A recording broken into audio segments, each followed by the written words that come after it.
In the Titanic movie, you won't see any fumes above the fourth funnel of the legendary ocean liner, and it's not a mistake. Back in 1911, the year before the Dream ship's departure, large ships would mostly sail with 4 chimneys. They needed those to draw heat and fumes from their massive boilers. The Titanic was a real engineering gem that only needed 3 chimneys to function.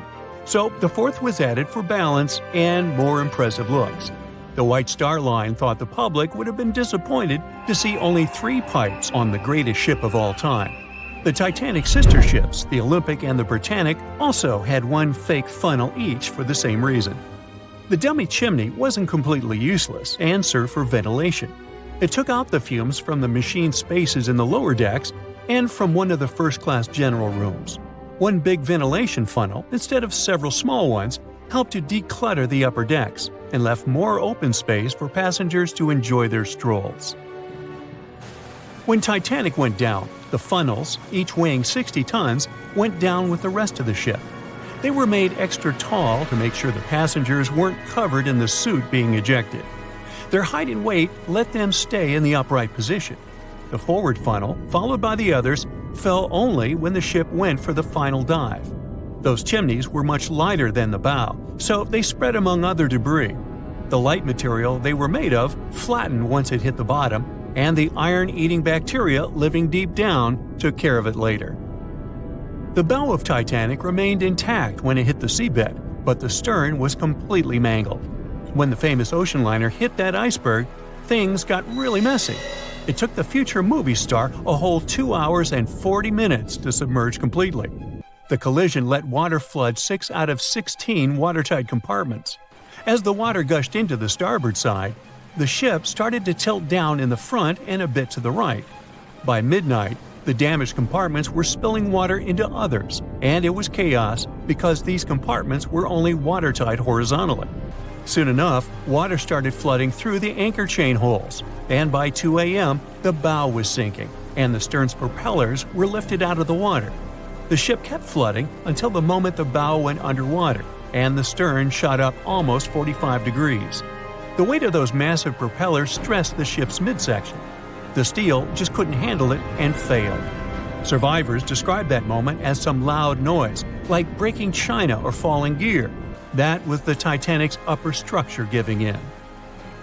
By 12 past 2 a.m., the bow and stern were only connected by the inner bottom structure. Minutes later, the bow, weighing almost 16,000 tons, broke loose from the stern. The stern rose sharply to an almost vertical position and started sinking slowly. By 2:20, it disappeared underwater.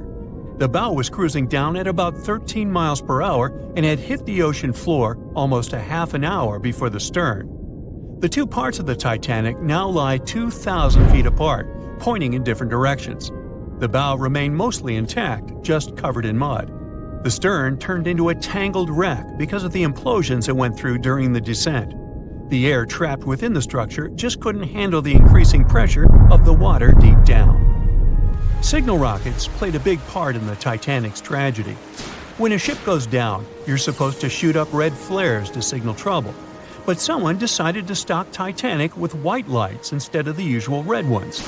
So when the ship smacked into that iceberg, the crew fired off white flares. The SS Californian was passing nearby, and his captain knew the Titanic was in a dangerous iceberg zone. The crew didn't spot the sinking Titanic, but they sure saw those white rockets. The radio between the ships was useless because the Californian's operator switched it off. The captain had a gut feeling something was off, so he flashed a Morse code light signal at Titanic. But he received no reply because the Titanic had already gone underwater. There was another ship, Samson, sailing alongside the Titanic. It had plenty of illegally hunted frozen seal meat from Canadian waters abroad, so it was sailing with lights off to remain unnoticed. When they saw the Titanic's white rockets, they thought it was the Coast Guard and zoomed away. Samson didn't have a radio, so they couldn't find out about the ongoing disaster. The crew got the news about Titanic only when they got to the coast of Iceland the following month. There have been many theories to explain the Titanic tragedy, and one of the recent ones says that there was a fire involved. An Irish journalist went full detective for decades, digging into the mystery, and stumbled upon a game-changer. He came across a photo album that had been hiding from the public for a century after the tragedy.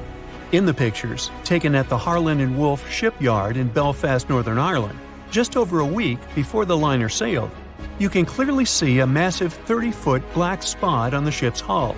Maloney researched the photos and eyewitness testimony from the time and claimed that a fire spontaneously broke out inside of one of Titanic's enormous coal bunkers. It was raging for a whole 3 weeks and messed with the metal, critically weakening a crucial segment of the ship's hull. Back then, most ships had just one hull, so it was the only skin the Titanic had. That's why the Iceberg managed to punch a hole through the ship so easily. If it hadn't been for the fire, the Titanic might have shrugged off that iceberg collision. The company operating the liner knew about the fire, but they decided to conceal that fact. They didn't want any negative stories in the press as they faced some serious competition in transatlantic voyages. The Titanic was sold out, so they stocked up on coal and made it sail.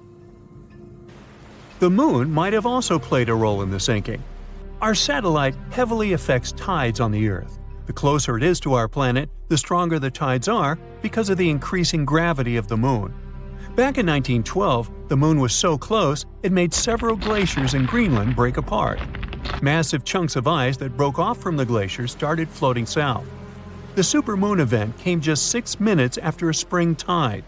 During new and full moons, the alignment of the moon, the Earth, and the sun makes their combined gravity reach its peak. And the day before, our planet had come the closest to the sun that year, which made the gravity even stronger. This mixture of events created perfect conditions for one of the most powerful tides in history. It created the perfect conditions for the icebergs breaking off from Greenland's glaciers to move freely. Opponents of this theory say that the difference in tidal force wasn't actually that big, and it couldn't have been the main cause of the sinking. The iceberg tore down the side of the ship, leaving a huge opening in the hull. It wasn't a continuous rip, and damage was caused in several places. Some experts believe the ship would have survived the iceberg if it had hit head-on. The Titanic had watertight compartments designed to prevent flooding in case of a collision. Only the first 3 or 4 of these compartments would have been flooded. This could have helped save a lot of lives. Supporters of this theory put the blame for the disaster on First Officer William Murdoch. Huge, fast-moving ships don't just turn in a matter of seconds like a speeding car. It takes minutes. When Murdoch realized the collision was inevitable, he tried dodging left to avoid a direct hit. But despite his efforts, the ship still collided with the iceberg. You know the rest.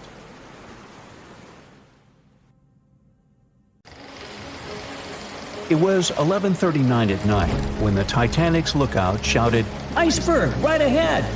Swift action on the bridge to reduce speed and change the ship's course didn't help, and you already know how the story ends. Since then, we've regarded what happened to Titanic as a once-in-a-lifetime event. Is it though? The Titanic sank in 1912. Forget about fancy GPSs or weather satellites. At the time, ships were responsible for warning each other about the location of icebergs, like a "hey man, trust me on this" situation. Then the Titanic disaster happened. To call it a disaster is an understatement, so specialists felt the need to form an organization to avoid this kind of accident happening again. That's why, a year later, they created the International Ice Patrol, or IIP for short. Up to this day, this group has been responsible for giving ships advanced warnings about ice threats. IIP improved their methods over the years, from ship reports and aircraft patrols to satellite images. Recently, they've also been using oceanographic buoys, floating devices providing real-time information about ocean conditions up to 164 feet below the surface to predict the potential drift of icebergs. Luckily, IIP is doing an excellent job in reducing ship iceberg collisions. But don't get too comfortable, because even the most advanced detection equipment can't entirely avoid an unfortunate situation. Between 1980 and 2005, there were 57 incidents involving vessels and icebergs. And the chilling truth is that today's ships are more likely to run into an iceberg than the Titanic was. Studies have shown that 1,038 icebergs crossed the area where the Titanic sank back in 1912. You might think that's a lot, but scientists say it's not really a big deal. I mean, yeah, it's on the higher side, but there have been 14 years with even more iceberg activity since then. Nowadays, the number of icebergs is going up due to the accelerated melting of Greenland's glaciers. And since more ships are heading into polar waters, the chances of ships bumping into icebergs are higher. But the real danger for captains is invisible enemies, called growlers and bergy bits. Growlers are these small icebergs that can be the size of a regular door. And bergy bits are also considered small, measuring around the size of a school bus. These icebergs might seem harmless, but they're actually tricky since they can be completely invisible to radars or satellites. Let's see what happens when a modern cruise ship as big as the Titanic hits one of these small icebergs. Meet the Norwegian Sun, a luxurious cruise ship like Titanic, as it has the capacity to accommodate 2,400 passengers and more than 900 crew members. On July 2022, this cruise ship was on its way to Hubbard Glacier in Alaska when it found itself in the middle of a dense fog. Suddenly, passengers felt an impact and were terrified as the ship experienced a severe jolt. The fog immediately cleared and they realized what had happened. The Norwegian Sun had collided with an iceberg of the growler type. But the outcome was entirely different from Titanic. Thankfully, there were no injuries, and both the passengers and staff reached the Alaskan docks safely. Expert divers checked the condition of the boat, and they discovered that the ship had suffered some damage after the collision, so the rest of the trip was canceled. Now don't stress about packing for your next trip across the Atlantic because accidents like the one with the Norwegian Sun are really rare. I mean, it's common for ships to encounter ice, but what's unusual is for it to be a problem. Most modern cruise ships wouldn't get physically damaged by an iceberg, and there's a reason for that. You see, the steel used in the Titanic also played a significant role in the disaster. The unsinkable ship, after all, was not so impact-resistant. Back then, the Titanic's hull was constructed using around 2,000 steel plates, which are believed to have been produced in an open hearth furnace. As a result, the steel contained a high concentration of phosphorus, oxygen, and sulfur. High levels of these elements make steel brittle at low temperatures, causing it to fail upon impact.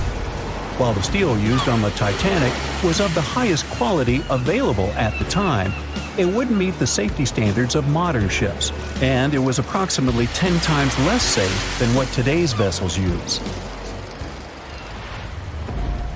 But the most significant difference between the design of the Titanic and a modern ship lies in how the hull is put together. You see, the Titanic was built using over 3 million rivets for its hull and upper deck structure. So, when it struck the iceberg, the rivets started a chain reaction, causing the entire section of the hull to collapse simultaneously, causing an uncontrollable flood of water. In contrast, modern ships use a method called submerged arc welding, which fuses the edges of metal pieces together, creating a strong and continuous bond.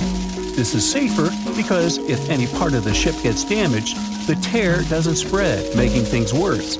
The damage remains contained within that section. Okay, so small icebergs are becoming more common, and vessels have been adapted to deal with them. But there's still one more scenario to consider. What if a huge cruise ship hit an iceberg the size of a 5-story building? Imagine we've just created the world's largest cruise ship on the planet. Let's call it the Bright Seaside. Our floating resort is massive, 4 times the size of the Statue of Liberty. It's longer than the Titanic by 318 feet and carries about 3 times more passengers and crew. And just like the Titanic, our fictional ship can cruise at a top speed of around 23 knots. Now, picture this scenario. The Bright Seaside is cruising at full speed in freezing waters. It's the middle of the night, and the captain doesn't realize that all the iceberg detecting equipment on board isn't functioning. It stopped working 3 days ago. It's very foggy out there, and the lookout also fails to spot a 45-foot tall iceberg. If that whole situation played out, and the ship smacked into the iceberg head-on, well, it could potentially lead to a sinking. But you can see how unlikely that is, right? That's why experts are quite confident in saying that ice isn't likely to sink modern cruise ships. It's also worth mentioning that safety measures have improved a lot since Titanic. A modern large vessel can take days to sink, which provides enough time to keep everyone safe. Crews are definitely better prepared to handle evacuation procedures, and passengers should also go through safety training before cruising. I know, it is annoying to do that when all you want to do is drink a lemonade or some other beverage by the pool. But, all these safety tips are what saved the MS Explorer from becoming a modern Titanic. You see, back in 2007, all 154 people on board this Antarctic cruise ship managed to get into lifeboats after the ship hit an iceberg. Now imagine their panic as they waited for help for 4 hours. The crew did an excellent job in keeping everybody safe, no doubt.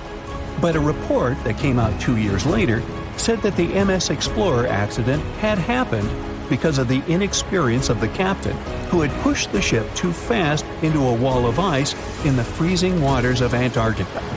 That means that no matter how much tech a ship's got or how fancy its materials are, if you've got a careless captain and a crew that doesn't know how to handle an iceberg hit, yep, a disaster similar to Titanic could happen again. But hey, you shouldn't stress over it. Trust the professionals and keep in mind the odds. In the last 30 years, the MS Explorer was the only cruise ship that sank thanks to an iceberg, and everyone survived. So kick back and enjoy your sea vacation.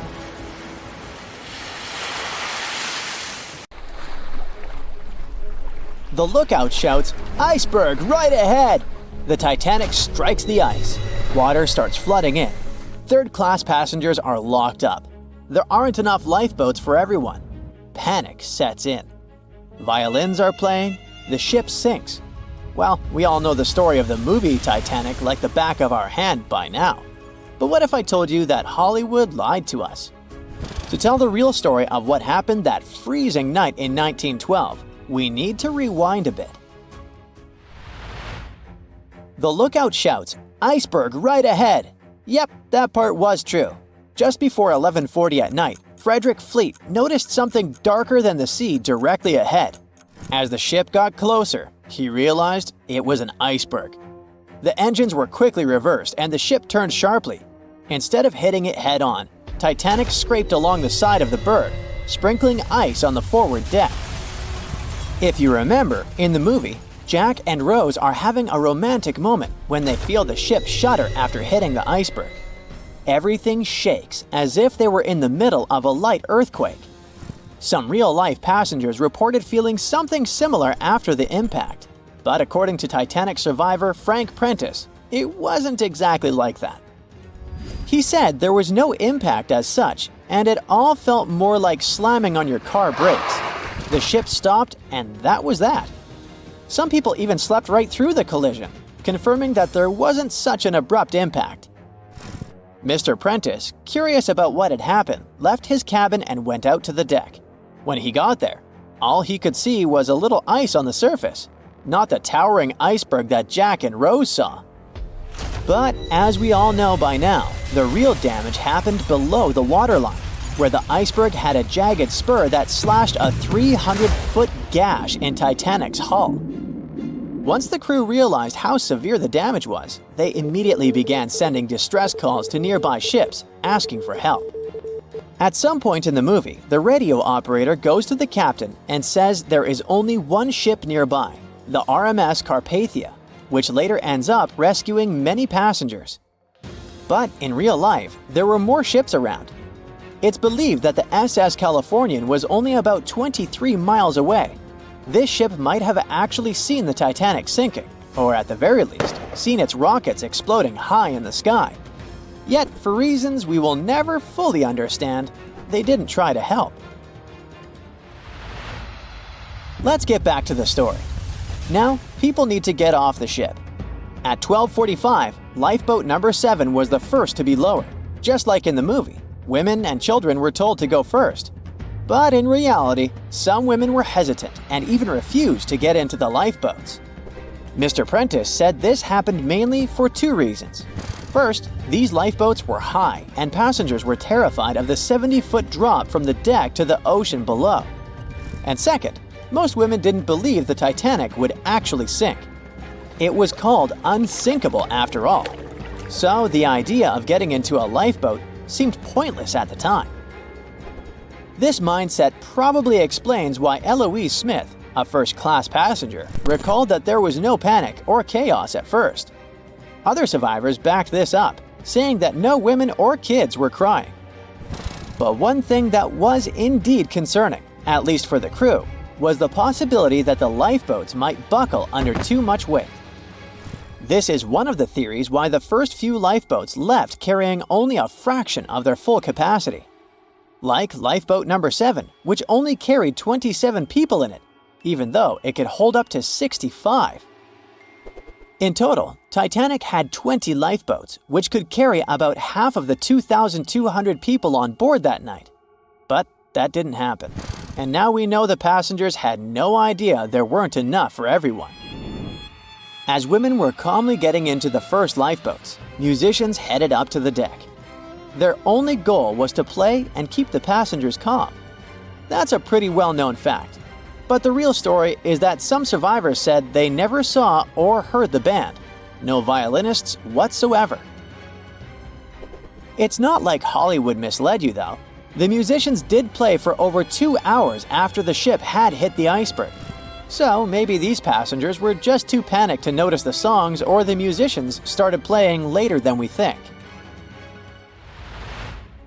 Now it's time to talk about the terrible treatment that third-class passengers received. The movie portrayed the crew as cruel, locking the less fortunate below deck like animals, giving them no chance to reach the lifeboats and save their lives. But the official inquiry into the disaster suggested that wasn't true. I mean, yes, fewer third-class passengers survived compared to those in first and second class, but there were other factors at play.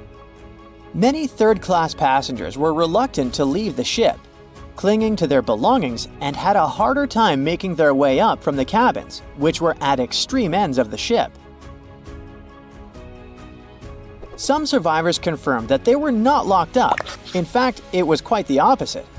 Mrs. George Wabi, a Lebanese woman traveling in third class, said that when chaos had erupted, some brave crew members and well-dressed first-class passengers had actually helped her get up to the first-class deck and eventually onto a lifeboat.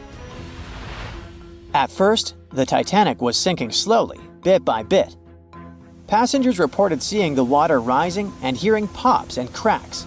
Then, there was a loud boom.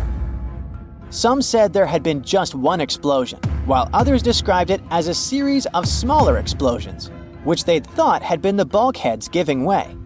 And there's also a group of people who said they had only heard a rumbling sound. So not everyone agreed on the sound they had heard, but one thing is a fact. By 2:18 in the morning, the lights on Titanic went out, and the ship plunged into complete darkness. As the bow continued sinking, the stern rose out of the water, putting immense pressure on the middle of the ship. This caused the Titanic to break in two. In James Cameron's movie, this moment is pretty dramatic, with the ship sinking almost straight down into the water. But in reality, the break probably happened at a much lower angle, likely just below the waterline. Even so, it tilted enough that people couldn't stay on their feet and started sliding into the water. One interesting thing is that it wasn't until the wreckage was found in 1985 that it was finally confirmed the Titanic had broken apart. Up until then, survivors had given conflicting stories. At least 8 survivors claimed they had seen the ship split. Emily Ryerson, a first-class passenger, described it as if the Titanic had been sliced in half with a knife. But there was also a small number of witnesses that insisted Titanic had gone down intact. At the time, this theory was more accepted because most people still didn't believe that the supposedly indestructible ship could break in half. So why the conflicting reports? Okay, so what you don't see in the movies, for obvious reasons, is how incredibly dark it was when the tragedy happened. It was like being in a room with no light, where you can only make out shapes and shadows. That's what it was like on the lifeboats. This means passengers couldn't really see what was happening, and most of those who were close to the ship either lost their lives or were too focused on trying to survive to pay attention to the details of the wreck. Although James Cameron's film didn't fully capture how terrifyingly dark the disaster truly was, the 2012 TV series Titanic did a better job of showing the pitch-black horror of that night. Even then, the reality was much darker and more terrifying than either of these two productions could portray. The unsinkable Titanic didn't go down peacefully, which made finding its final resting place all the more difficult. The world-famous RMS Titanic sank in 1912, but was only discovered in 1985 on a secret mission. Although people back in the early 1900s had the approximate location of where the Titanic was, they didn't have the right technology to find it. As it went under, the ship sent several CQD signals, standing for Come Quickly, Distress, to a nearby ship named Carpathia. "Come at once, we have struck a berg. It's a CQD, old man," were some of the final words transmitted from the Marconi wireless on the ship. These Morse code messages were also what made the first research missions to the wreck possible. RMS Carpathia found the lifeboats filled with Titanic survivors, but the world also desperately wanted to see what became of the famous liner. Fast forward to 1953. That's when the first serious attempt to find the Titanic wreck happened. A man named Risdon Beasley tried using a loud eruptive device to locate the ship. It sounds weird, but there's science to back it up. When dynamite goes off, the waves from the detonation hit the bottom of the ocean floor. With the help of sonars, scientists would be able to locate if there was anything solid at the bottom of the ocean. But Beasley had no luck. Another 20 years would pass before oceanographer Robert Ballard would make his attempt to locate the Titanic. Ballard had a bit more luck than Beasley. Over the previous years, underwater technology had gotten more funding and so worked much better.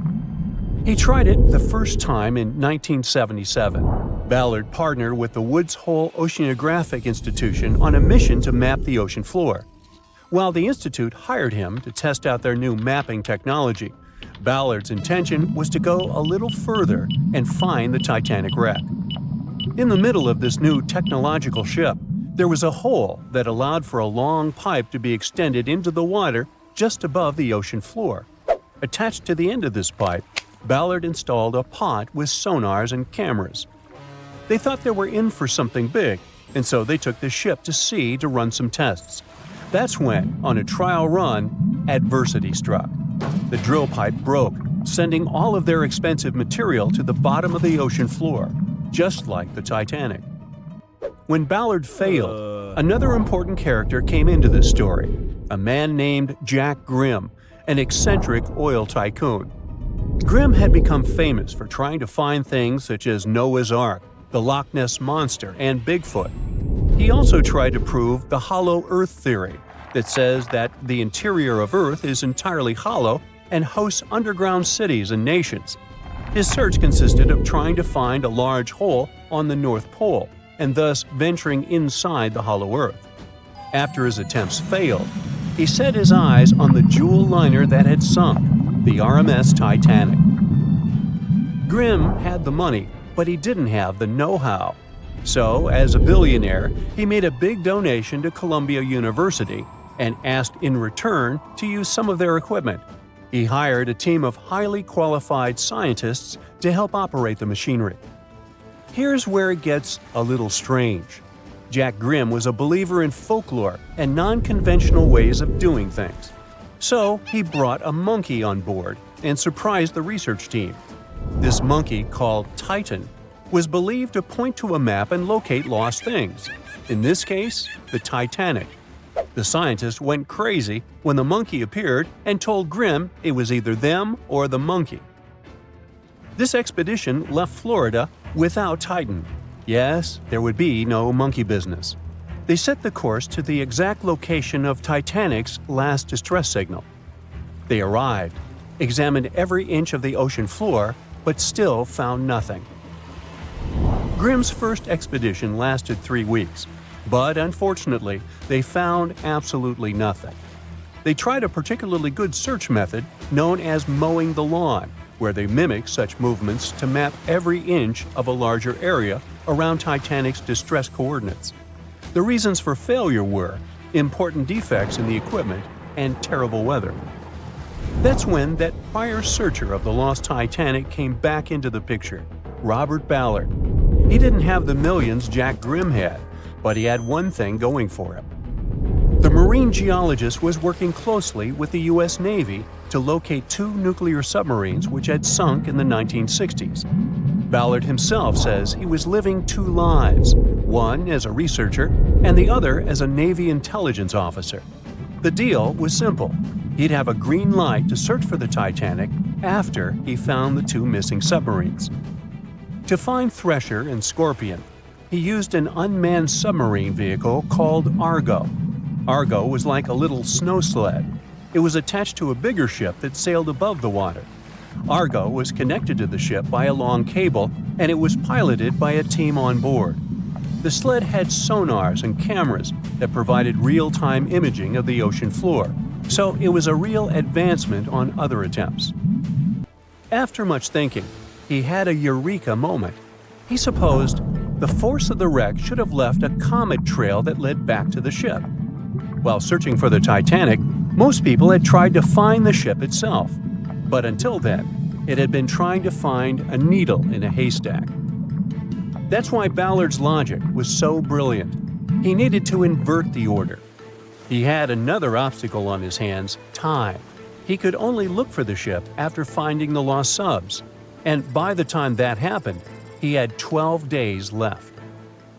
He teamed up with another scientist, and they applied the mowing the lawn method to map the ocean bed. Another important piece of information that most researchers left out was that there was a sea current moving south on the day of the disaster. This meant that the debris field should be south of the distress signal coordinates. To save time and resources, he would do a quick reconnaissance of the ocean floor, spacing lines more than 3 miles apart to look for debris fields. He also relied more on the camera visuals than on the sonar signals. His team took turns piloting Argo and watching the video. Days rolled by, with nothing but the empty ocean floor showing up, until the rocks they were used to seeing started to look like man-made debris. Suddenly, there it was, the Titanic's boiler. Ballard was right. The debris field would take them back to the ship. After 73 years of searching, they had finally found the Titanic wreck.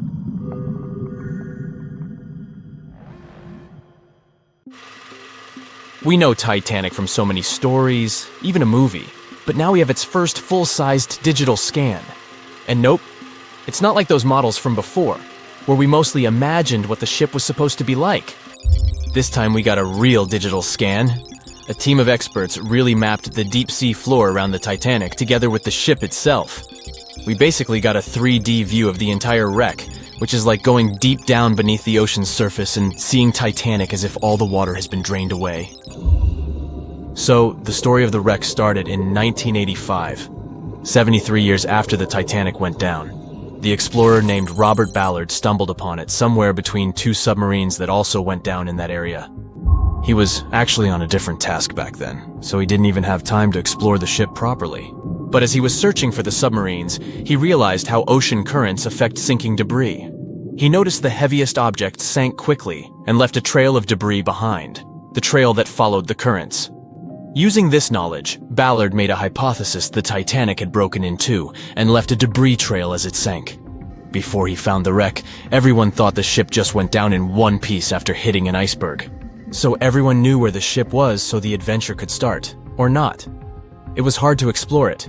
The ship is enormous, and the dark depths of the ocean make it really difficult to capture its whole body in one go. So we mostly relied on glimpses of the decaying ship and had to settle with teasing scattered parts of the whole picture and filling it up with speculations and stories. But in the summer of 2022, we finally got something different. A team of experts from Magellan Loaded, a company specializing in mapping the deep sea, teamed up with Atlantic Productions, who were making a documentary about the project. They embarked on a mission to capture the complete view of the Titanic. They used submersibles. Those are vehicles that go underwater, remotely controlled by a team of skilled explorers.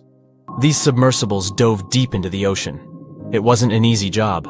They spent over 200 hours collecting information about the entire length and breadth of the wreck.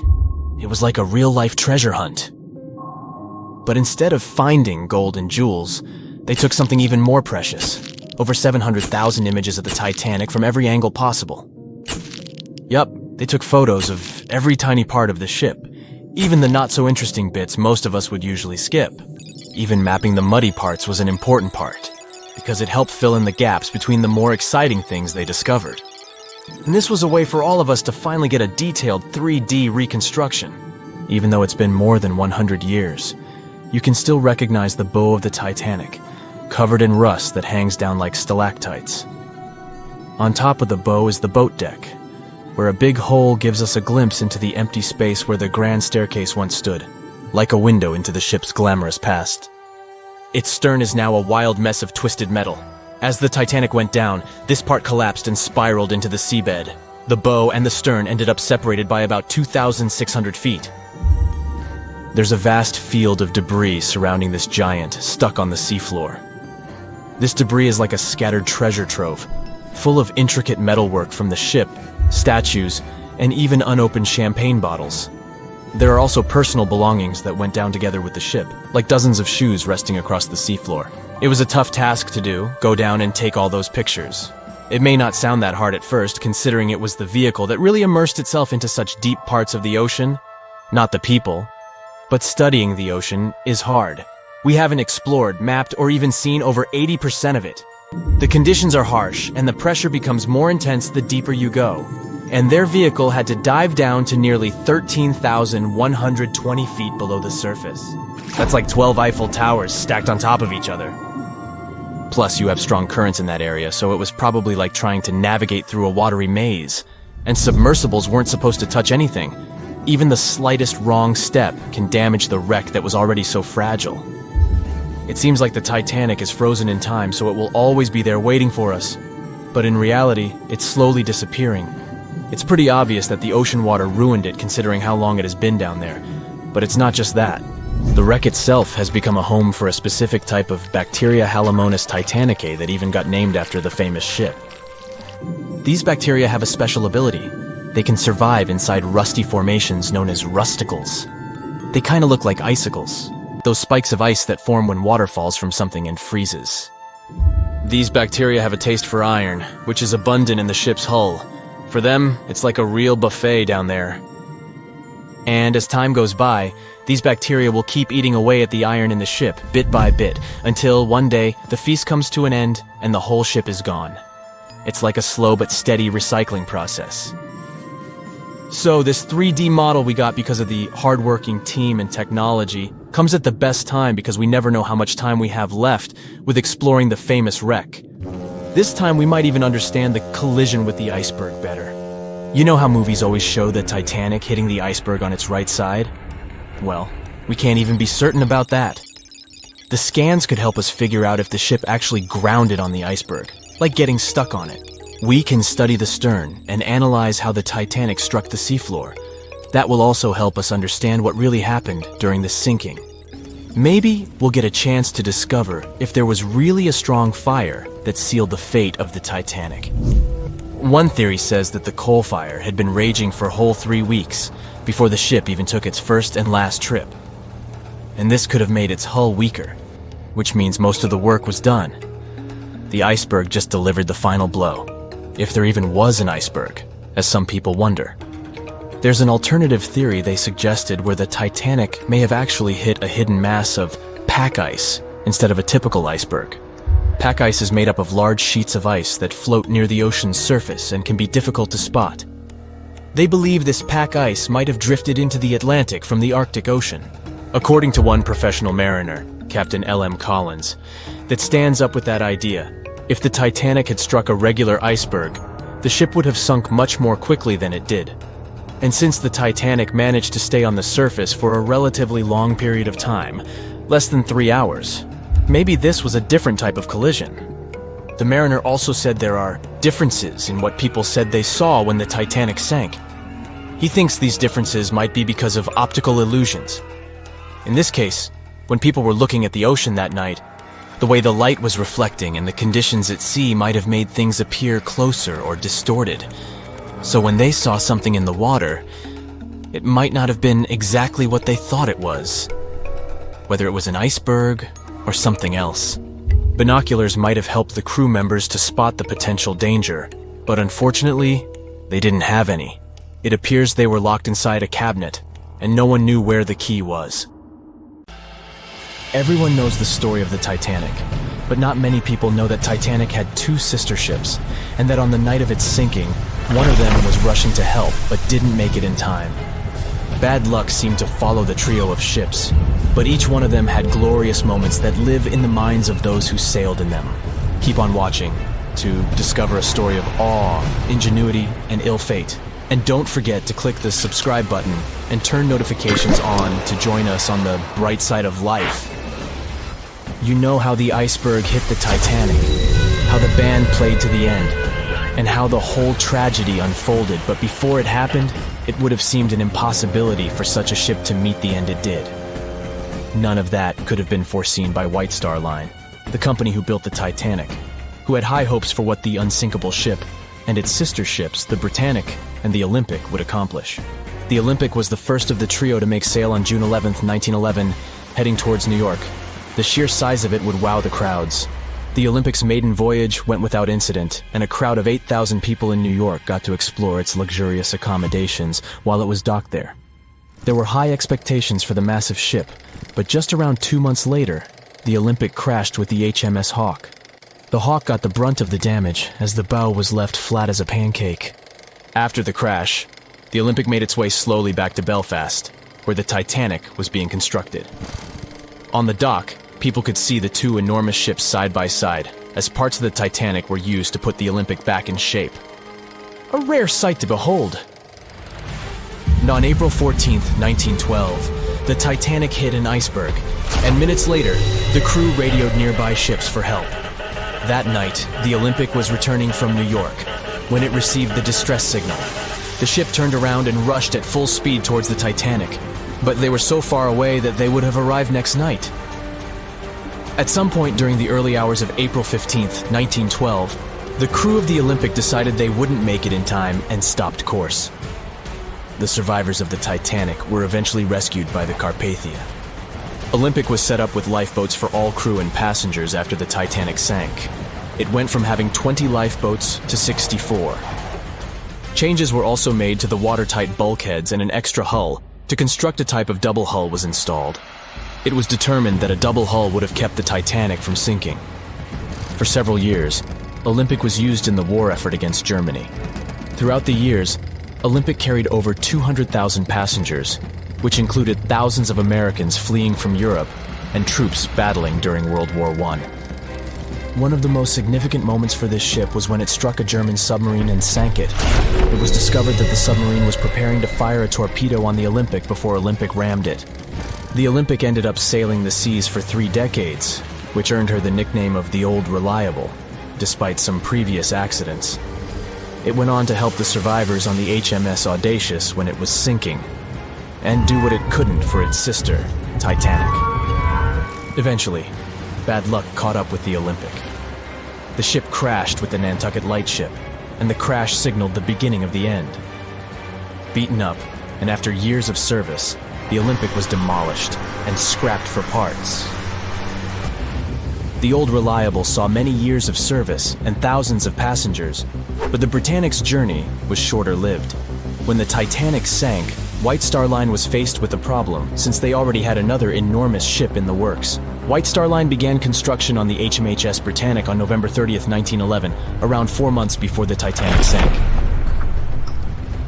Although the Britannic was the youngest of the trio of ships, having been constructed last, it was also the biggest. They intended to name it Gigantic, but after the Titanic's disaster, they changed the name to Britannic, since they considered it to be a lucky name. With the Titanic sinking, the White Star Line underwent rigorous investigation, and many changes were made to the Britannic's design. The Britannic looked very similar to the Titanic, and it had what was at the time the largest marine turbine in the world, able to reach faster speeds than the Olympic. With Titanic's fate fresh in their minds, everything possible was done to ensure the safety of this newer ship. The Britannic was eventually launched on February 26, 1914, almost 2 years after Titanic met its end. After the Titanic's disaster, the White Star Line wanted the Britannic to redeem their name. The Britannic was on its way to becoming a successful ship. It transported passengers for over a year and a half when the British government requisitioned it and turned it into a hospital ship during the beginning of World War I. The ship became an even more impressive sight to look at. It was painted all white, with enormous red crosses on its side to indicate it was a hospital ship. One of the ship's surgeons, Dr. J.T.H. Beaumont, thought of it as the most wonderful hospital ship that ever sailed the seas. It could treat as many as 3,309 patients at once. This is how the Britannic became His Majesty's Hospital Ship, or HMHS Britannic. Though the sight of this magnificent ship must have put a smile on a wounded soldier's face or two, the Britannic didn't operate for long. Just a year after it was turned into a hospital ship, the Britannic was making its way through the Aegean Sea to pick up wounded soldiers, when it was struck by a loud explosion. The passengers didn't know what had happened, but headed to the deck to disembark. It is unclear what hit the Britannic, but the general consensus is that it was struck by a mine left by a German U-boat, though some still believe a torpedo hit it. The captain tried to move the ship to a beach close by, but the ship was sinking fast. In the desperation, against the captain's orders, several crew members launched lifeboats and disembarked. But since the ship was moving and the propellers working, the lifeboats were sucked and destroyed by the propellers.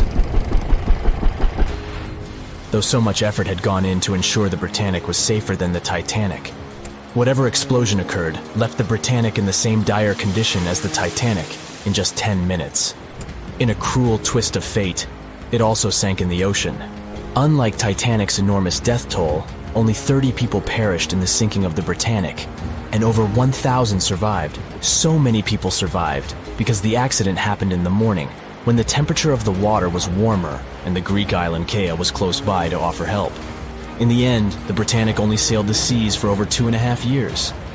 The bad luck that followed the Titanic and the Britannic and the accidents and demise of the Olympic was remarkable. But what was most impressive is that there was a woman who sailed on all 3 ships and survived. Violet Jessup was a crew member and nurse aboard the ships. She was there when the Olympic collided with the HMS Hawk in 1911 and disembarked safely. 2 years later, she escaped the sinking of the Titanic in lifeboat number 16, and she showed some women it was safe to board the lifeboats. You'd imagine that would be enough to keep her from ever getting on a boat again, but not for her. A few years later, she served as a nurse in the Britannic while it was used as a hospital ship. When the explosion occurred, Violet jumped overboard, was pulled under by the water, and hit her head on the keel but survived. Can you imagine her experience? She must have had nerves of steel. All in all, the trio of ships saw journeys of triumph and tragedy.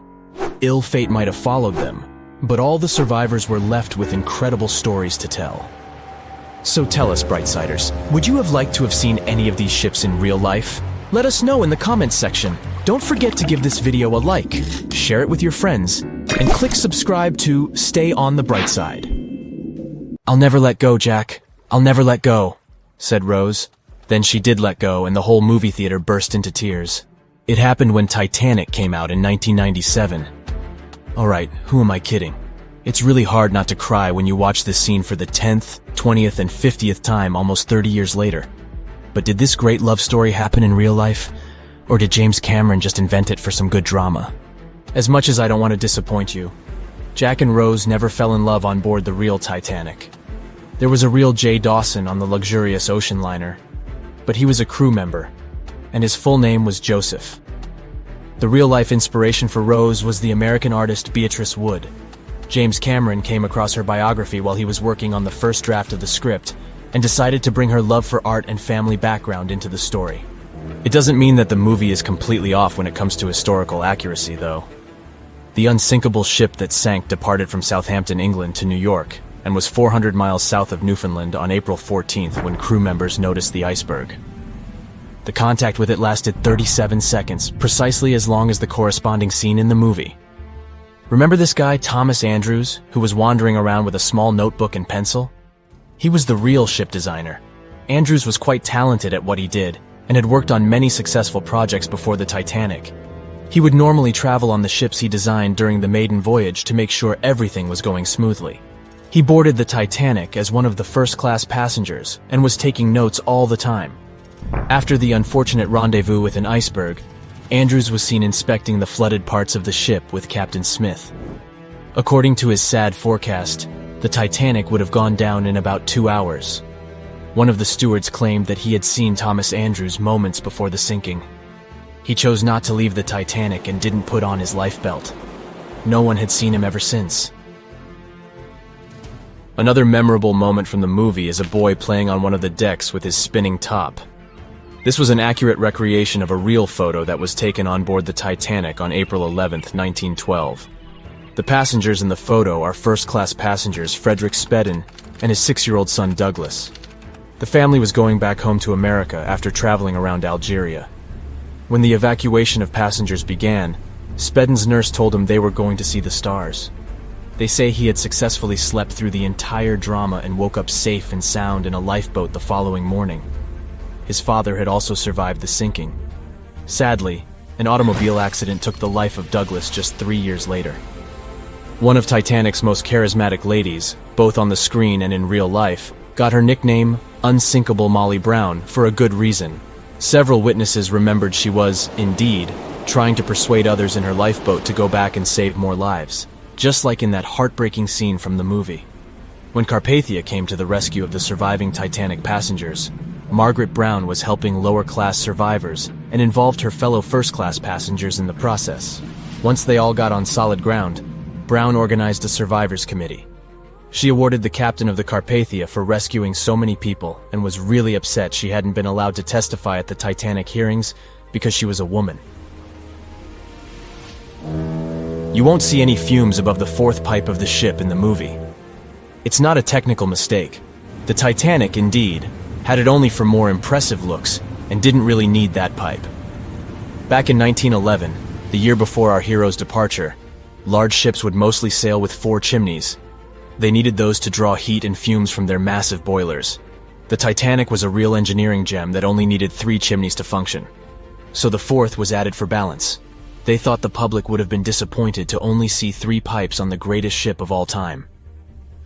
The movie had an impressive budget, $200 million, but even that wasn't enough to cover all the possible costs. Cameron knew they had to save some money, so they built the replica of the liner only on the starboard, which means the right side. They chose this side to make things look more realistic. The wind at the filming location was moving mostly from north to south, so with the fumes going out, it looked like the liner was actually moving through the ocean. But if you remember one of the first scenes with the Titanic departing from Southampton and people waving, you'll understand why the crew had a problem with it. The real ship was docked at the port, or left side, there. They found a brilliant solution and just flipped the scene horizontally to make it look real. The letters and buttons on costumes were reversed, and actors walked in the opposite direction for everything to be changed in post-production. One of the scenes I can't watch without tears is the elderly couple holding on to each other as they go down with the Titanic. The couple who inspired this heartbreaking episode were real people, some of the richest passengers of the not-so-unsinkable ship. They were Isidore and Ida Strauss, and they owned Macy's. When news of the disaster spread, they put on life jackets and ran to the decks along with others. Ida stepped onto the lifeboat, but Isidore refused to do so before all the ladies and little ones were there. Ida didn't want to leave her husband. She climbed out of the lifeboat and handed her mink coat to her maid, saying she would no longer need it. Isidore wrapped his arms around Ida, and they remained on the bridge of the ship until a huge wave swept them both into the sea. So the bed scene wasn't that accurate, and James Cameron later admitted he had taken some license as a director. You know this guy who was drinking from a flask next to the main characters as the ship was going down? His name was Charles Jugan from England, and he was in charge of 10 bakers, 2 confectioners, and a Vienna baker aboard. He was expecting to earn a real lump sum and would have been one of the best-paid crew members if everything had gone well. The night the Iceberg hit, Joe Hin was off duty, taking a rest in his bunk.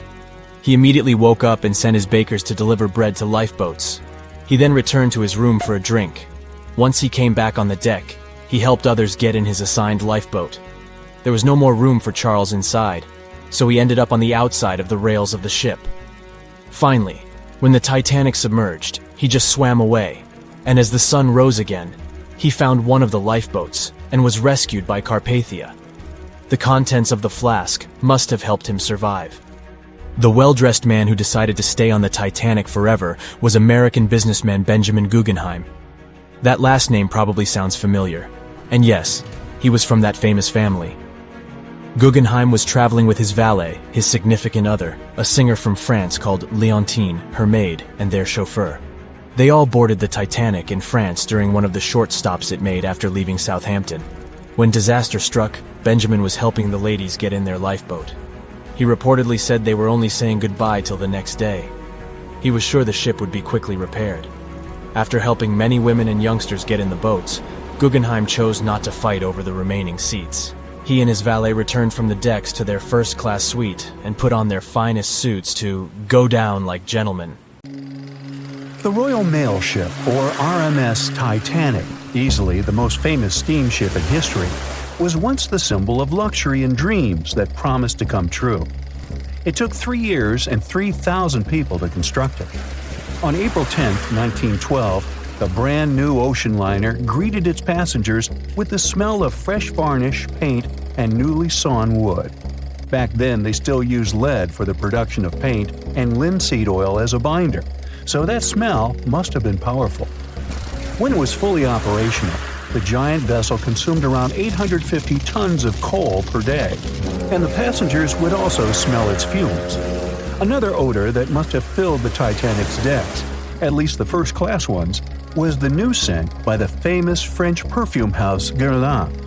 It was released earlier in the same year and quickly became a hit with the well-off ladies.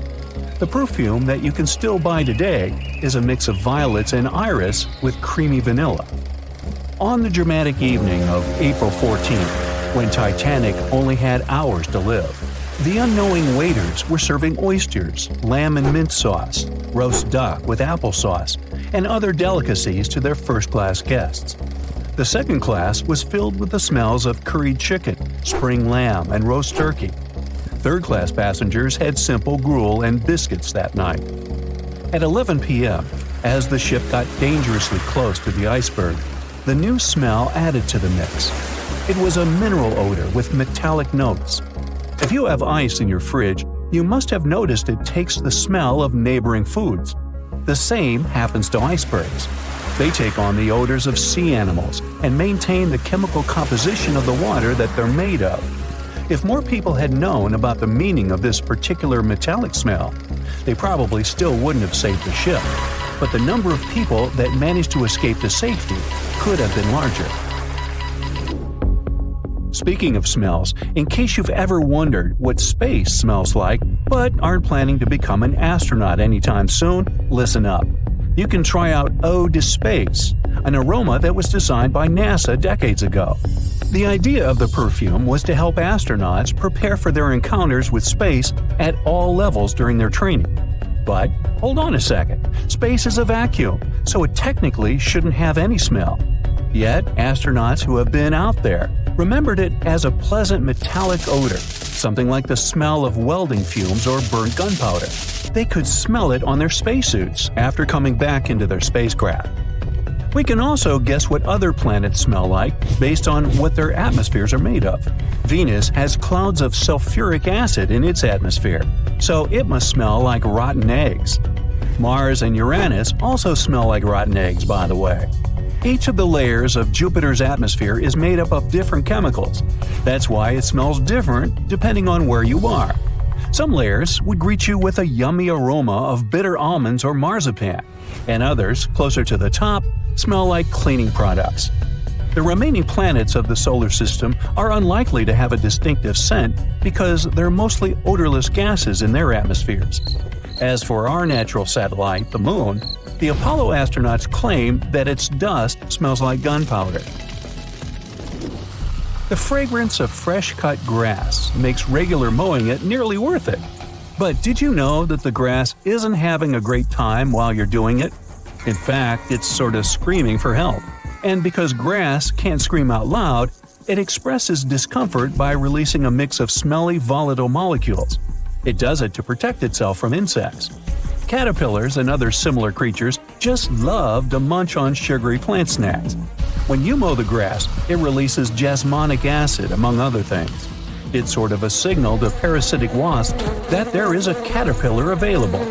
These creatures deal with the grass's offenders, and it can keep growing happily ever after.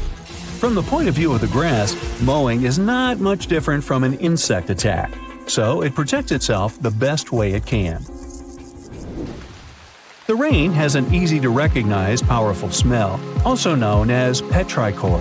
But where does it come from? Turns out some plants secrete oils during drought.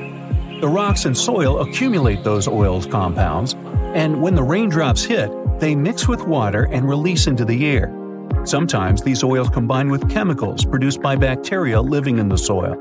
The result of this cooperation is a musky odor you can smell in the woods or in your garden when you turn over the wet soil. Ozone also adds to the smell of rain, especially after thunderstorms. It happens when a lightning bolt's electrical charge splits oxygen and nitrogen molecules in the atmosphere, and they later recombine into ozone. One theory says we enjoy the aroma of rain so much because it's imprinted in our brains. Different cultures have always associated rain with something positive, and we could have inherited that perception. Now, chocolate fans, of which I am one, this is for you. There are flowers that smell exactly like your favorite tree. It's a product of a tropical plant, after all, and since it's impossible to recreate the exact magical scent chocolate has in a perfume, you can plant some chocolate flowers, also known as the green eye lyra leaves, in your garden. These flowers look like daisies with yellow petals around a deep red center. When you pick its petals, the flower releases the delicious smell we all love so much. The leaves and branches of the plant also have the same fragrance. Now, in case I got you interested, you can find the flower in dry soils of Arizona, Texas, Colorado, and other states with similar climates. It blooms all year, and the aroma is strongest on warm days. The bear cat, also known as the biturong, does not only look super cute, but also smells like buttered popcorn. Biturongs prefer to stay alone and use their aroma to mark their territory and find potential partners when they have to. Scientists tried to figure out the secret of their unusual smell and suggested it could come from secretions from the scent glands under the animal's tail. Further research showed that the popcorn smell comes from the bear cat's urine. After the animal answers nature's call, it leaves a scent trail in the trees with its tail that often gets soaked. But if the real popcorn only releases its amazing smell when it's popping under heat, how do bear cats manage to do it without a microwave? Well, the answer could be in their diet, or more likely, in the bacteria that come in contact with the animal's natural fluid. Durian is a fruit popular in Southeast Asia that smells sweet and nice to some people, but to the majority, it's a mix of rotten onions and sweaty socks. The stench is so powerful that it's banned on public transportation and hotels in some countries. The secret of durian is its 44 odor-active components. The mix is so complex that you can never tell what it's going to smell like. And despite that horrible smell, durian is considered a delicacy and is used to make mostly sweet dishes like cakes and candy. There was a smelly incident involving durian at a library in Australia. The smell of rotting fruit in a cupboard has spread across the entire building through the air conditioning system. They mistook it for gas leakage and had to evacuate around 500 students and teachers. Well, that stinks. And finally, if you've ever been to natural hot springs or went to see some geysers, you'll never forget the smell of hydrogen sulfide, or less poetically, rotten eggs. It's actually not only yucky but also highly flammable, but it can also be quite useful. Most households in Iceland use geothermal springs as a source of hot water. Although it doesn't smell fresh, it's perfectly safe to drink, and the smell doesn't stay on your body after you take a shower. So there. They said it was the most technologically advanced ship. They said it was unsinkable. And when it sank, they made a movie about it. These were the main reasons why the Titanic disaster became world famous. But unfortunately, this is not the only large-scale shipwreck. And sadly, there have been cases much worse than the tragedy of the Titanic. One of them occurred on April 27, 1865. The Sultana steamboat carried passengers and cargo daily between St. Louis and New Orleans. It was a pretty large wooden boat with 3 decks and was 260 feet long and 70 feet wide, almost twice the size of a basketball court. The ship could carry about 350 passengers, but on that unfortunate day, more than 2,000 people were on it. On April 23rd, she was making a routine voyage from New Orleans when it broke down. Something was wrong with the boiler, so the vessel docked in Vicksburg for repairs. At the port, the ship's captain, James Cass Mason, found out about an excellent opportunity to earn a lot of money. All he needed to do was to transfer a large group of former prisoners to the north. The captain agreed to do it, but the problem was that the boiler required a lot of time to repair. Mason was afraid that his competitors would take the job, so he decided to sail despite the malfunction the ship had. He patched up the holes in the boiler instead of a big repair and invited all the ex-prisoners on board. So, there was a broken boiler, an excess number of passengers, a lack of lifeboats, and not the best river conditions. Also, the captain refused to send the ex-prisoners to the hold, so they were all with ordinary passengers. There were strong chances for a shipwreck, but the greedy desire to earn more money was stronger. The Sultana went on a voyage and sailed up the river for 2 days. At this time, one of the biggest Mississippi floods in history began. The river overflowed its shores because of the flood, with the water level rising several feet. All the trees on the shore disappeared, and only the tops were sticking out of the water. The ship sailed opposite this powerful current, making the boiler work too hard. On the evening of April 26th, the Sultana arrived in Memphis, Tennessee, and they loaded even more, 120 tons of sugar and 200 passengers. She got incredibly heavy. Around midnight, the ship continued its dangerous journey. The captain sailed to barges to load a shipment of coal. At 1 a.m., the vessel left the barge. At 2 a.m., the broken boiler, unable to withstand the load, suddenly exploded. The Sultana was just 7 miles north of Memphis. Few people survived that day. The problem was that passengers trying to escape from the fire jumped into a cold river with a strong current. The Sultana disaster is considered the most tragic shipwreck in the history of the United States. The exact number of those who didn't survive is still unknown. According to various sources, this number was from 961 to 1,800 people. Don't be surprised that almost no one knows this story. There were many more survivors in the Titanic tragedy, and everybody heard about it. But the Sultana sank during one high-profile event. 12 days before the shipwreck, the country lost Abraham Lincoln. People hadn't yet recovered from this news, so no one paid much attention to the tragedy of the Sultana. Many catastrophes happened quite recently by historical standards. One of them occurred in 2002. The ferry La Jula was a Senegalese vessel. The ferry sailed twice a week, mainly along the coast of Dakar, carrying passengers who traded mango and palm oil. It made daily voyages and never faced severe problems thanks to modern rescue equipment and good repair service. But one day, the ship's crew discovered a malfunction and sent the boat to port. For almost a year, La Jula was in a non-working condition, awaiting repairs. But it didn't get high-quality service. After poor maintenance, the ferry set off on its last voyage. On September 26, 2002, La Jula sailed between southern Senegal and Dakar, and at 11 p.m.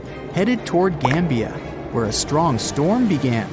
The wind raised high waves, but this wasn't critical for the large passenger ship unless the number of people on board didn't exceed the established norm. La Jula was supposed to carry about 500 passengers, but had many more people that day. Too many passengers, poor repairs, and a strong storm caused severe problems for the ship.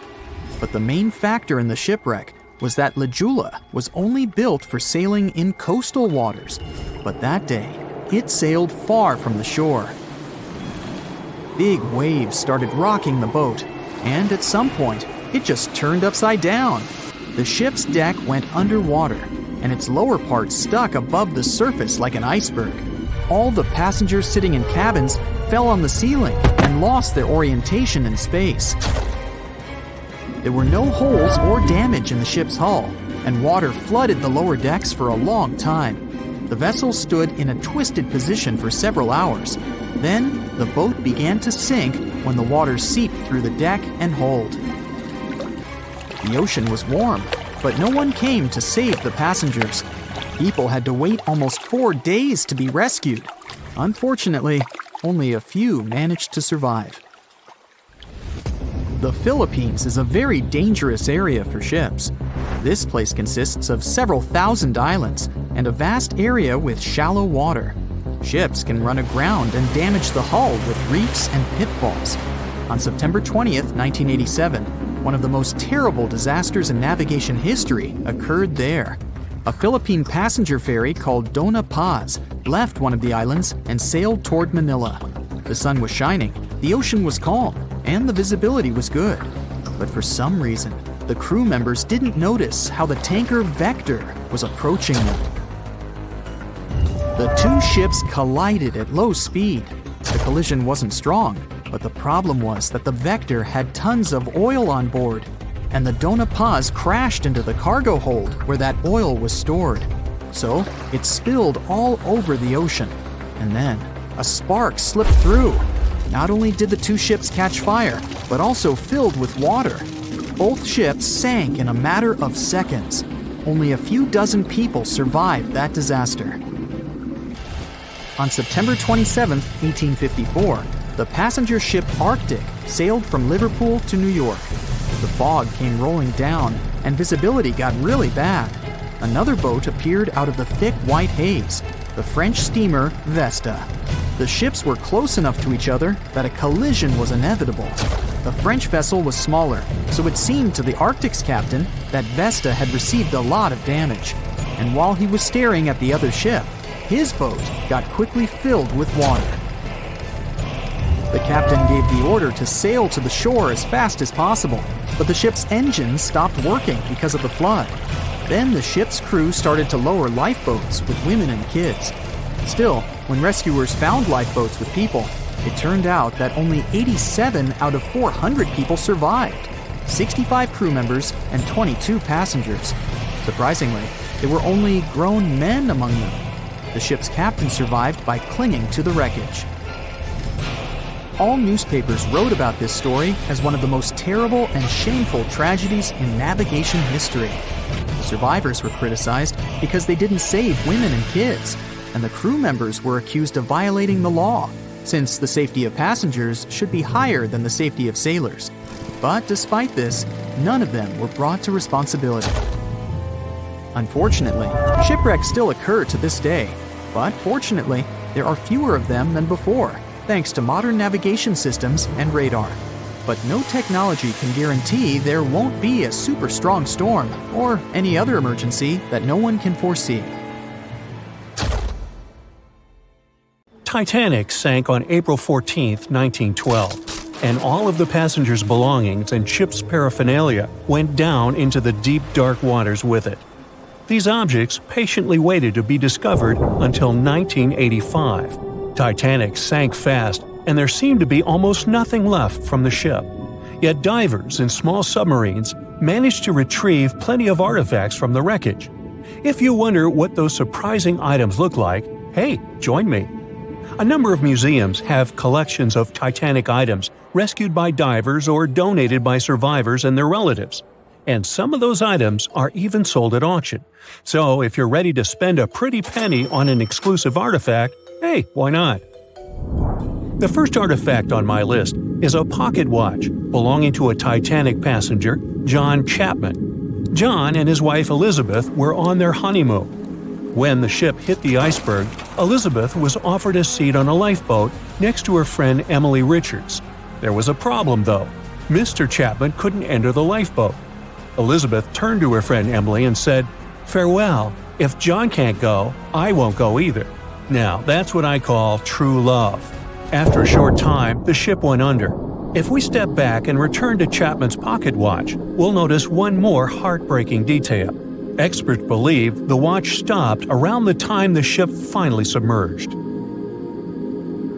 Do you remember the iconic scene in the Titanic movie where the ship's band continued to play while the ship was sinking? The violin, played by the real musician, was sold in an auction for $1.7 million in 2013.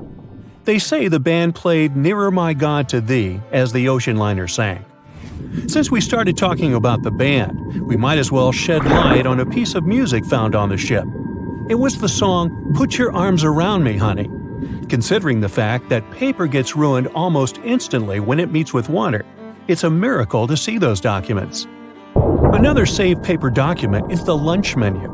The first-class passengers wore their beautiful dresses and enjoyed their meals without knowing that it was their last lunch. This unique item was auctioned for $122,000. Meals were offered based on class. For instance, a first-class passenger would eat roasted turkey with cranberry sauce, spring lamb, or baked haddock. In comparison, a third-class lunch consists of stuff like rice soup, fresh bread, roast beef, and brown gravy. There were also cabin biscuits, which the passengers would eat to diminish seasickness. It wasn't just the menu. A VIP ticket was also retrieved.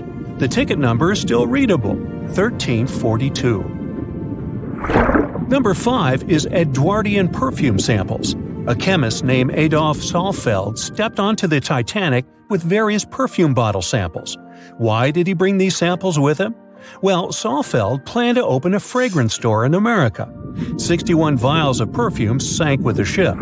Luckily, their owner managed to survive and get there safely, but his samples sank and were only rediscovered some time ago by the divers. When we accidentally drop a plate, it usually shatters into pieces. Now, there's a question. Do you think an unbroken plate can be recovered from Titanic? The answer is yes. Original White Star tableware is proof. Apparently, each class of passengers didn't just get different meals, but was also served with different types of plates. The retrieved plates have a green and brown floral motif. The edges have a gold rim, and there's a logo in the center. By the way, they're sold at auction, and you can find them online. Let's carry on with touching personal stories. The love story of Rose and Jack that we see in the movie is fictional, but the ship surely witnessed many romantic tales. Here's a love letter to prove this. The messages tell us a story about how life was on the ship during the last few days. It was written by Kate Buss on April 10th. She mentioned how seasick she felt and other things, such as she was supposed to go to dinner in a half an hour. This letter wasn't the only letter divers took to the surface. For example, there's the letter Esther Hart wrote to her little daughter Ava. It was sold at auction for £119,000. This letter is probably the last letter written on board, since it was completed only 8 hours before the tragedy. The letter is not that damaged because it was in the pocket of Esther's husband's coat. Another letter we can mention is Dr. John Simpson's letter. Those words were the last words that he wrote to his mother. Let me introduce you to Edith Rosenbaum. She was on the ship with her lucky toy pig. Edith had been severely injured in an accident before she sailed on the big ship. The toy was a present from her mother as moral support for her recuperation process. It was actually a music box in the shape of a pig. Edith used it to calm frightened young people in the same lifeboat. The next item on the list is the scout whistle of Lillian Winifred Bentham. She was a second-class passenger. On that terrible night, Lillian was in her stateroom. She didn't believe that the Titanic could sink. After all, it was the unsinkable ship. Her friend came to her and convinced her to hop into a lifeboat. Only then did she realize how serious the situation was. Moments later, she saw the ship break into two parts. As the lifeboat floated into the night, Lillian saw a crewman who was also rescued. Without a second thought, she wrapped the man with her fur coat. It was freezing, so she probably saved the man's life by doing that. The young man wanted to thank her for her kindness, so he gave Lillian a scout whistle. It was the whistle he used throughout the night to call for help. This pair of white gloves is one of the rarest artifacts recovered from Titanic. These cotton gloves belong to a gentleman. The owner's identity is unknown. Fabric can't last underwater for decades, but these gloves look fine, and you can still see the fine detailing and elegance. An alarm bell has also been found. Yes, that's the famous bell, the one that rang to warn people about the iceberg. Frederick Fleet and Reginald Lee were on lookout duty the night of the accident. Both of them survived. Fleet was the one who saw the iceberg before the ship struck it. What's ironic is that Fleet and Lee didn't have access to binoculars. They were stored in a locker in the crow's nest, but the key to the locker was in the pocket of a crew member who was reassigned to another ship at the last minute and didn't leave the key. They could have seen the iceberg sooner if they had had pairs of binoculars. If they had had it, the Titanic could have gotten out of the way. Divers discovered not just belongings of passengers or the crew, but also pieces belonging to the ship itself. Our next artifact is the Grand Staircase. Some parts of this iconic structure are recovered from the wreck. Turns out that this staircase became a meeting spot among first-class passengers. If they wanted to visit the Turkish baths for a spa day or eat dinner, they met at the staircase and went together. This staircase was a sign of how luxurious some parts of Titanic were. Another miraculously saved object that belongs to the ship is its plan. It was one of the most expensive artifacts sold at auction. The plan is around 30 feet wide. What else? The logometer was also discovered. It's a device used to check the sailing speed of the ship and the distance it covers.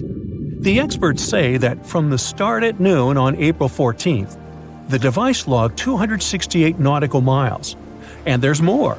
A giant chunk of hull, known as the Big Piece, was also found. This fellow weighs 15 tons. The larger portholes were for the cabins, and the smaller ones were for the restrooms. This piece was found in 1994, but it was in 1998 when it was successfully taken out. After all these years spent underwater, it was swarming with sea life. Still surprisingly, the portholes still had glass. Now, let's assume you were a diver and you could only take out one of these objects. Which one would you pick? Back when it was built, the Titanic was one of the largest and most luxurious passenger ships, with high-class features like a grand staircase, a swimming pool, and a gymnasium. People thought it to be unsinkable because of its advanced safety devices. Its tragic sinking on its maiden voyage in 1912 proved it wasn't at all the case. It wasn't until 1985 that the Titanic's wreck was finally rediscovered using state-of-the-art sonar technology. Ever since, thousands of items have been recovered from the Titanic, many of them being put on display or sold for auction. Things like jewelry, a life jacket, a menu from the ship's restaurant, or even a sample square of carpet from the first-class stateroom have all baffled the public and told stories of the many on-board people. Scientists have even tried to come up with strategies to get the Titanic back up. Not because they want to put it up for display, but so it can be properly studied, and more importantly, to stop it from getting more and more damaged at the bottom of the ocean. Some have suggested filling the wreck with ping-pong balls to make it float, while others even considered injecting it with 198,000 tons of Vaseline. Another creative solution was proposed, the idea of using a giant claw or scoop to lift the Titanic. Nobody came up with this device. Using 500,000 tons of liquid nitrogen to trap it in an iceberg that would float to the surface was also considered. But all these potential strategies had to be eventually let go, since the Titanic is way too fragile to ever be recovered. As the Titanic's iconic bow railings are in danger of collapsing, metal-eating bacteria continue to chew away at the ocean liner's wreckage. An undersea exploration company plans to gather data about the ship's deterioration in annual expeditions. They hope this will help them learn more about the Titanic, and also more about the ecosystem that shipwrecks create. The over 100-year-old ocean liner is also being damaged by deep-sea currents daily. Some experts predict that the ship could disappear in a few decades due to holes in its hull. The deck that passengers crowded on as the ship sank has caved in. The gymnasium near the grand staircase has also fallen in. And a 2019 expedition found that the captain's bathtub, which became visible after the outer wall of the captain's cabin fell away, is no longer there. Those annual expeditions also gather data about the creatures living at the site, including crabs and corals. Surprisingly, many species have only been seen there at the Titanic wreck, so scientists are curious to find out more about them. The most famous out of all these creatures is the Halomonas titanicae. It's a bacteria, and it was discovered on the wreckage of the Titanic. What's interesting about this creature is that it's able to thrive in extremely salty environments. It's also been resistant to several antibiotics, unlike other types of bacteria. It's probably because of this superbacteria that the deterioration of the ship's iron hull happened so fast. The expedition will also look at the debris field and its artifacts. On the site, there are still traces of little personal items like clothes and luggage. One of the most interesting stories about Titanic artifacts is that of the passengers' shoes. Most of the Titanic items that have been lost at sea deteriorated or disappeared completely. But not the shoes. They seem to be able to resist the harsh conditions. On top of that, the leather in most shoes is perfectly preserved, probably because of tannin, a substance used in the tanning process of leather. It helped the shoes resist the damaging bacteria found underwater. All this exploring might have gotten you all excited. If that's the case, I have some good news to share. You might even be able to join the expeditions. To personally explore the Titanic, you have to plan ahead and apply to be a mission specialist with OceanGate, the company responsible for the journey. However, this experience does come with a high price tag of $250,000. Despite the cost, this once-in-a-lifetime experience is in high demand because of the limited spots available. If you can afford the exploration, you will have the chance to collaborate with renowned specialists in marine biology, oceanography, the Titanic, DNA, and the deep ocean. Accommodations and meals on the dive support vessel are also included, as well as training and guidance from specialists before and during the mission. Lastly, you don't even need to bring your own gear, as the expedition equipment is included as well. Sure, ships have evolved and modernized over the years, and these days we have technology that is way better than that available on the Titanic. But this ship remains an amazing piece of history because of its many unusual features, like the fact that the Titanic's whistle was loud enough to be heard over 11 miles away, or the fact that the ship's hull was painted with a special mixture of red lead and linseed oil, which was believed to be effective in preventing the growth of seaweed and other marine organisms. However, despite popular belief, the ship's iconic fourth smokestack was not functional and was only used for ventilation and aesthetics. Probably one of its biggest flaws was its number of lifeboats. Despite its size and luxury, the Titanic only had 20 lifeboats on board, which were not enough to save all of its passengers and crew once it hit the iceberg. The Titanic may be the most famous shipwreck, but it's not the only one. The fleet of Kublai Khan tells a similar story. This one was a large naval force commissioned by the Mongol ruler Kublai Khan in the 13th century. The fleet was intended to travel to Japan and establish the Mongols as powerful rulers in the region. However, in 1281, the fleet was supposedly caught in bad weather and was seriously damaged, with many ships being destroyed. Legend has it that the fleet was torn down by a massive typhoon that came to be known as the kamikaze, or divine wind. This strong storm was believed to have been sent by the higher spirits to protect Japan from the Mongols. The truth about its disappearance remains a mystery to this day. However, the wreckage of the fleet, or parts of it, appears to have been discovered in the 1980s by Asian archaeologists. They dug across the site and studied the remains of the ships at a location near Imari Bay. The shipwreck is, to this day, considered to be an important archaeological discovery. That's because it informed us how well prepared the Mongols were back in the day in terms of their ships. Another tragic story is that of the RMS Empress of Ireland. This was a British passenger ship that operated until May of 1914. This is when the ship was sailing from Quebec City to Liverpool, but it ran into the Norwegian collier SS Storstad in the fog off the coast of Rimouski, Quebec. The collision caused a large hole in the side of the Empress of Ireland, and the ship began to quickly take on water and sink. The crew and passengers were caught off guard, and many were unable to evacuate in time. In total, 1,012 people were lost in the disaster, making it one of the worst maritime collisions in Canadian history. Rescue efforts were hampered by poor visibility and the fact that many of the lifeboats were damaged or unusable. Only 465 people survived the sinking, and many of them were rescued by the Storstad, which had remained in the area despite its damage. The sinking of the Empress of Ireland was a national tragedy in Canada, and it led to changes in maritime safety regulations and the establishment of a Coast Guard. The ship still lies at the bottom of the St. Lawrence River, where it has become a popular dive site for enthusiasts.